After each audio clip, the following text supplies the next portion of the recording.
भारत के मध्य प्रदेश राज्य में स्थित बागेश्वर धाम के महाराज धीरेन्द्र शास्त्री अपने चमत्कारों के लिए देश ही नहीं बल्कि विदेशों में भी काफी प्रचलित हैं। बागेश्वर धाम सरकार धीरेन्द्र शास्त्री जी का जन्म 4 जुलाई 1996 को मध्य प्रदेश के छतरपुर जिले के गढ़ागंज गांव में हुआ। इसी स्थान पर भगवान हनुमान जी का बहुत ही प्राचीन मंदिर है और इसी को ही बागेश्वर धाम कहा जाता है। छतरपुर जिले में स्थित गढ़ा गांव धीरेन्द्र कृष्ण शास्त्री जी का पैतृक गांव है। इनके दादाजी पंडित भगवान दास गर्ग, जिन्हें सेतुलाल भी कहा जाता है, उन्होंने चित्रकूट के निर्मोही अखाड़े से दीक्षा प्राप्त की थी।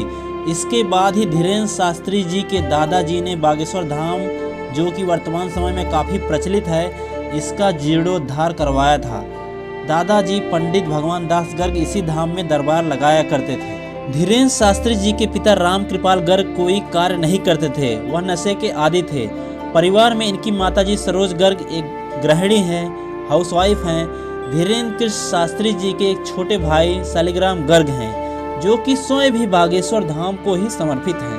धीरेन्द्र कृष्ण शास्त्री ने अपने प्रारंभिक शिक्षा गढ़ा गांव के किसी सरकारी स्कूल में ही पूरी की थी। मात्र 12 वर्ष की उम्र में ही बागेश्वर धाम धीरेन्द्र कृष्ण शास्त्री ने प्रवचन देना शुरू कर दिया था।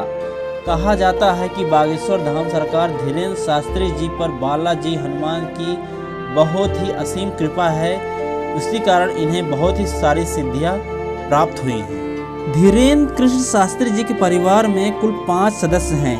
धीरेन्द्र शास्त्री जी के पिता का नाम श्री राम कृपाल गर्ग और माता का नाम सरोज गर्ग है। इनके दादाजी श्री भगवान दास गर्ग हैं और धीरेन्द्र कृष्ण शास्त्री के एक छोटे भाई जिनका नाम शालिग्राम गर्ग है और एक बहन भी हैं जिनका नाम रीता गर्ग है। बालाजी बागेश्वर धाम सरकार श्री धीरेन्द्र कृष्ण शास्त्री जी ने अपनी 10वीं और 12वीं कक्षा की पढ़ाई अपने ही गांव गढ़ापुर छतरपुर MP के सरकारी स्कूल से ही पूरी की थी। इसके बाद इन्होंने BA में स्नातक किया। धीरेन्द्र शास्त्री ने अपने दादाजी भगवान दास गर्ग से ही रामकथा सीखी थी और वह अपने दादाजी को ही अपना गुरु मानते थे। मीडिया रिपोर्ट्स के अनुसार धीरेन्द्र शास्त्री महीने में 3 से 4 लाख रुपए कमा लेते हैं और इनकी नेटवर्थ जो टोटल आय है 20 करोड़ से भी ज़्यादा है और इनकी उम्र 27 साल है। वर्ष 2022 में धीरेन्द्र कृष्ण शास्त्री जी को कई पुरस्कारों से सम्मानित किया जा चुका है। पहला पुरस्कार संत शिरोमणि, दूसरा पुरस्कार वर्ल्ड बुक ऑफ लंदन, तीसरा पुरस्कार world book of Europe. Dhirendra Shastri की शादी के बारे में बहुत सारी अफवाहें फैल रही हैं। वर्तमान में यह तो अविवाहित है परंतु शीघ्र विवाह करने का विचार कर रहे हैं। उन्होंने ये भी बताया कि जय किशोर उनकी बहन जैसी हैं तथा उनके और जय किशोर के विवाह की खबर अफवाह मात्र है।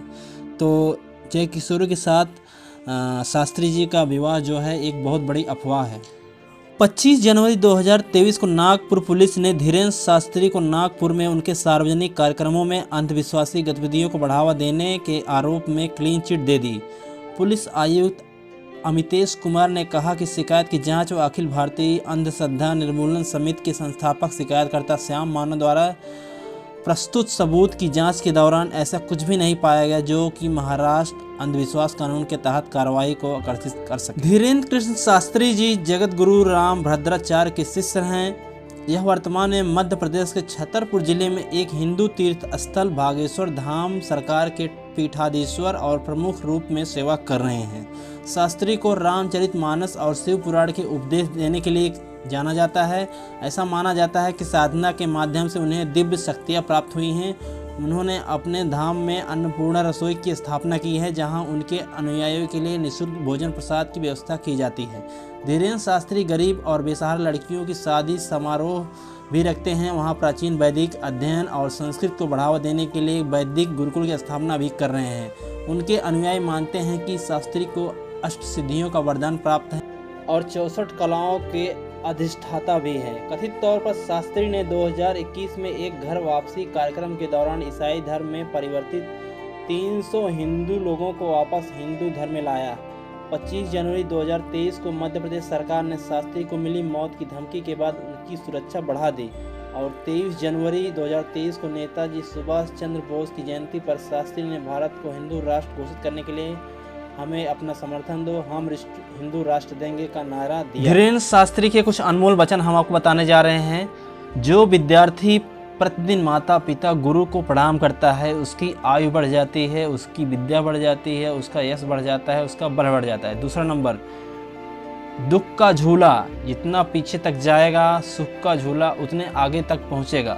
जिंदगी में झूला जितने पीछे तक खींचा जाता है वो उतना ही आगे तक जाता है। तीसरा नंबर, प्रत्येक व्यक्ति के जीवन में अभाव की बहुत ही आवश्यकता है। जब तक अभाव नहीं होगा वो प्रभाव के महत्व को नहीं समझेगा, अभाव का जीवन नहीं समझेगा, सीधा प्रभाव समाप्त हो जाएगा। तो अभावग्रस्त व्यक्ति भावनाओं को समझना बहुत कठिन है। जितना भजन अभाव में हो सकता है उतना प्रभाव में नहीं। धीरेन्द्र के दादाजी भी बागेश्वर धाम में दरबार लगाते थे। 11 वर्ष की अवस्था में धीरेन्द्र ने भी अपने दादाजी के दरबार में अर्जी लगाई। उन्होंने घर के अभाव में ग्रस्त जीवन छुटकारा पाने के लिए आशीर्वाद मांगा। तब इनके दादाजी ने धीरेन्द्र को अपना शिष्य बना लिया, फिर बागेश्वर धाम की सेवा करने का संकल्प दिलाया। धीरेन्द्र का मानना है कि वह जो भी ज्ञान अलौकिक शक्तियाँ प्राप्त हुई वह सभी उनके दादाजी और सन्यासी बाबा की कृपा का ही परिणाम है।